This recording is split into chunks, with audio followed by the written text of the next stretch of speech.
Good morning. This is Ed in San Diego, California. Welcome to Global TV Talk Show, a business unit of globalbusinessnews.net.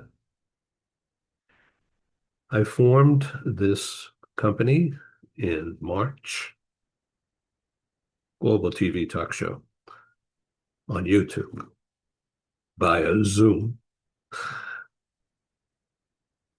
In 2020, March, COVID hit, crashed right into my 30 years established live conference meetings business, US, Canada, Latin America, Europe.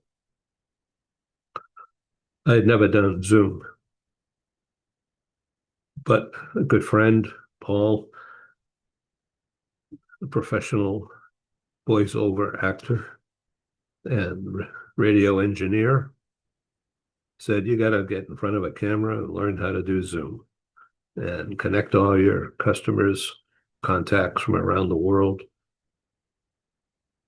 So I called it the Global Meeting Room, and here we are. In just a few minutes, Christian HOFERLE, originally from Germany, now in Atlanta many years, he's the culture guy. He's an expert, particularly cross-cultural, international business. His specialty is helping companies succeed when they're doing international business. So this program today will focus in on the idea of strengthening international business relationships in German-speaking nations for the US and anybody, particularly comparing the US attitudes and cultures with the German-speaking nations. We have Christian entering our green room. I'm going to admit him, so stand by.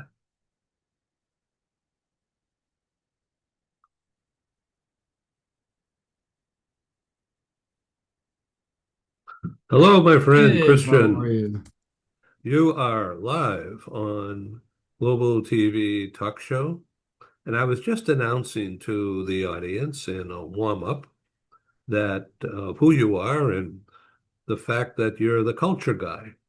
And originally from Germany, but in the US many years now and based in Atlanta. So I see on your LinkedIn that you offer yourself to be the fractional executive coach leader. Yes. Explain that.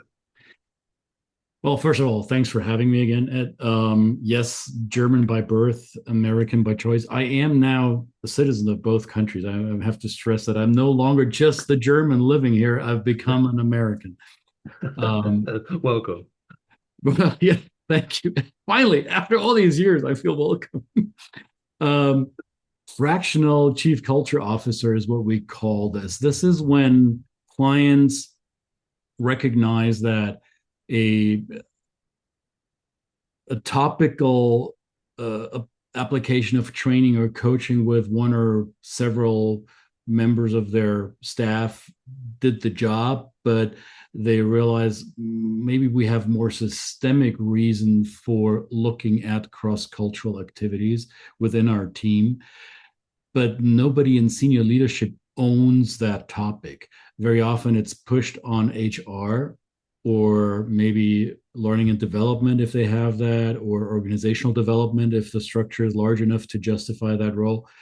But very often, all these colleagues that deal with their core business, they don't have time or bandwidth or skill set to own this larger organizational cross-cultural concept. So let me give you an example.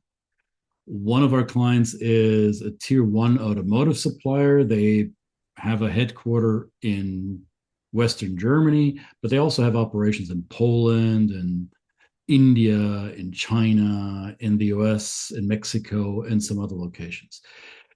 Their senior leadership consists of a CEO, site leaders all over the planet, chief operational officers, marketing people, salespeople, all sorts of subject matter expertise within this automotive supply world.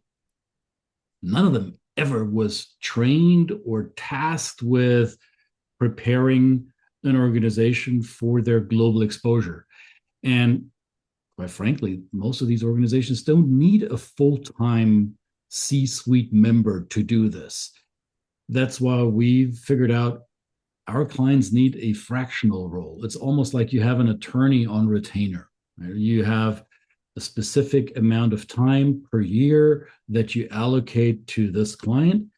And with these clients, we are embedded in senior leadership functions or senior leadership tasks. So we attend sales meetings or we attend recruiting strategy sessions or even interviews or negotiations. It could be various things wherever the cross-cultural aspect plays a role, and whoever is leading that task within the organization feels, oh, I may have a blind spot here.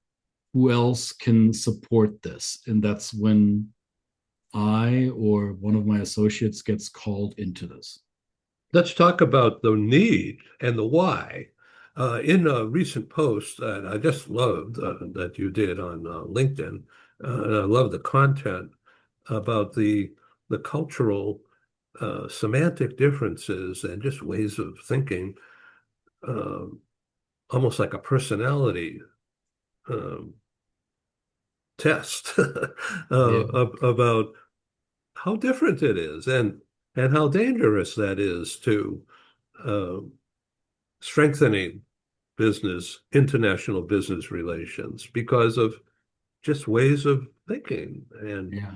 and the idea that you're this expert that's brought in because of the volume of business that's potential and how easy it could go off the rails. Yeah. It often Go goes a off little the rails. deeper. Yeah. It often goes off the rails because of really small things that you would think or presume, yeah, you did that right. You did your homework around that, didn't you? And the client often thinks, yeah, we got this. And yet again, it's usually the almost obvious things that can sidetrack you and like, oh, darn it, we didn't consider this. So I'm guessing you're referring to a LinkedIn post about what was it about the feedback or the Yes, constant feedback versus first of all, the idea in German culture, if I remember correctly, the if silence is a comfort zone, yeah, whereas silence from an American point of view typically is what's happening? How come? yeah. Well, first of all, let me hedge this a little bit. Whenever we use those generalizations, um, they are just that generalization. It doesn't mean that everybody in the German speaking world or everybody in North America is like this. But the trend, as you just said, it is silence when it comes to feedback, whether it's positive or negative. Silence in the German speaking or Dutch speaking, also French speaking work environment means there's nothing to report here. Everything is going according to plan. Keep doing what you're doing. Silence is good. That means there's nothing we need to correct or adjust. And when leaders from those parts of the world do their work in North America, or I would even go as far as wherever in the English speaking world, could be in the UK, it could be in Canada, it could be Australia, and you're too silent, meaning you're not giving explicit targeted feedback on sometimes smaller tasks, that just signals or sends a different signal. It sends the signal that you might not pay attention to what your team is doing, or you won't give it much weight because, well, whatever they're doing, I don't need to comment on this. that gives the person who's doing that work the feeling that, oh, my superior, my leader isn't really interested in what I do. So they quickly feel not valued or not seen, or wondering what's going on. Why isn't she or why isn't he telling me that I'm doing my job right? Or why aren't they giving me notes on what I'm doing? It creates this feeling in the Anglo world, this feeling of uncertainty. And German speaking leaders and Dutch speaking leaders in particular often miss this when they do this in the Anglo world for the first time, because for a German slash Dutch speaker, what they consider excessive praise is is like inflationary. It's like, oh, if I constantly praise, what is the praise worth at the end of the day? Why why do I have to tell you that you put this one piece of equipment back on the shelf correctly? I mean, that's what I'm paying you for. You should know how to do this. There's no need for me to pat you back for that. That's the German thinking, right? Whereas the American thing is, hey, tell me if I'm doing it right. And if I am, give me more responsibility and I'll prove to you that I can handle that as well. So that's a missed Yeah. opportunity for connection. So the issue also involves trust, It does. um, Yeah. and feelings, feel good feelings. Excuse me.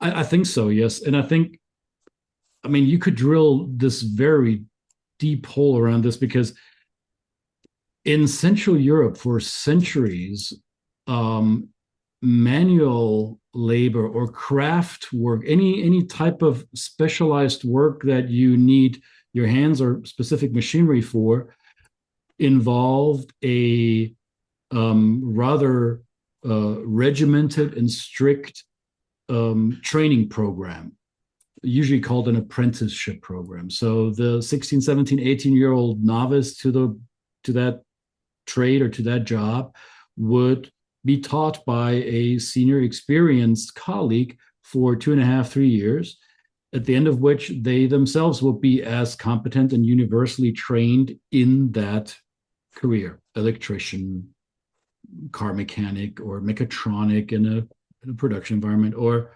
baker, butcher, bricklayer, whatever it might be. Right? So at that point, when they're fully trained, you don't have to give them constant instructions on how to do the work they need to do. They have seen everything and know intuitively what to do. They've been fully trained.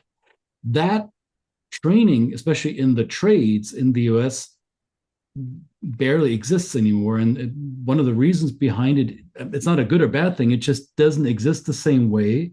Because when European immigrants came to the US, they were also looking for economic freedom, the freedom to reinvent themselves in their careers and take on a different role as they progress as a human being. So these regimented European old-fashioned ways of job training felt obsolete, and they slowly went away. Which means, as a leader in a US organization, you have to have a lot more eyes on the ball. You have to have a lot more involvement in the execution of a task in order to make sure that people do what they're supposed to do. So trust in that environment is established in a different way than it would be in a Central European work environment. So uh, there's a big demand for this service. I would say so, yes. Yeah. Um, so the economic opportunity in Europe now is I'm from reading the press, and it is huge. Uh, there's world trade capabilities uh, of in Austria, Germany, Poland, for sure, Switzerland, yes, France, Amsterdam area, sure. Proven for hundreds of years Mm-hmm. expertise. Yeah. And in America, um, well, it's younger, of course, but um, especially with automation. and ways of doing things. How is and now AI? Um, what's the view of in this context? What's the view of AI in methodology and getting things done in Central Europe? I think it depends on the industry you're talking to. I think more traditional industries have a rather skeptical view of it in the sense that people are afraid that their jobs might become obsolete and become a victim of automation, right? And with the robots, the intelligent robots can do, we don't need the human anymore. There's a certain concern, if not fear, around this in mainly production environments. But you see that here in the US as well. It's not just a European thing. I think though that North America is much quicker in adopting these new technologies than more conservative traditional European industries are. Um, and I think that's where Europe is falling behind. There's so much regulation around information technology in Europe that the the ground to fertilize these new ideas and technological concepts is not fertilized and watered enough. And China is running circles around everybody in this, and the US is trying to catch up, and it's the arms race between those two AI superpowers. Europe, as it stands today, probably won't play a big role in this if nothing changes, right? So I'm a bit skeptical for about Europe's competitiveness in this field. Fascinating. So, what do you want people, in summary, in the next few minutes, uh, what do you want people to take away from this conversation Well, I hope you about take the away. international relationship, strengthening international understanding? I'm gonna cast a bit of a net here. I think there's this 10, 15 years ago, we were still most people in big business were like, oh, globalization is a thing, is unstoppable, and we all will all get much closer to each other as a result of globalization, and cultural differences won't matter anymore. Then came the backlash to globalization because there's a lot of people that lost out because of it, because your mom and pop shop next door shut down because of global competition. You lost your job and you got frustrated. So not everybody's a winner in this. But if I'm certainly not an economist, but I think that money, investment, economic opportunities like water, it will always find a way. It has a very small head to go through every nook and cranny. So money, investment, economic opportunity will always find a way, no matter how many tariffs you put up or how many barriers to entry you want to establish. There will be trade of one way or the other, which means that people across language, political, cultural borders, people will do business with each other. That's who we are. We are a business making species, ever have been. Ever since we left the cave to fight the saber-toothed tiger, we traded with one another. Who's got the better spear and the better torch to light the home, right? So we do trade. That's how we function as a species. And if we trade with one another, we will do this across differences. And either we know how to handle these differences, and great on you. If you don't, you'll need somebody to assist you along the way. And that's the business niche that we fill. This is the service we provide for our clients who are good at what they do. They might not be super good at doing this across borders. Interesting. And what is your website? Theculturemastery.com. The article is part of the domain, theculturemastery.com. Great. Thanks for being my guest in Thanks for having me. this news brief. Come back again. Thank you, Christian. Nice to Thank see you. you. Good to see you. Bye bye. Thank you.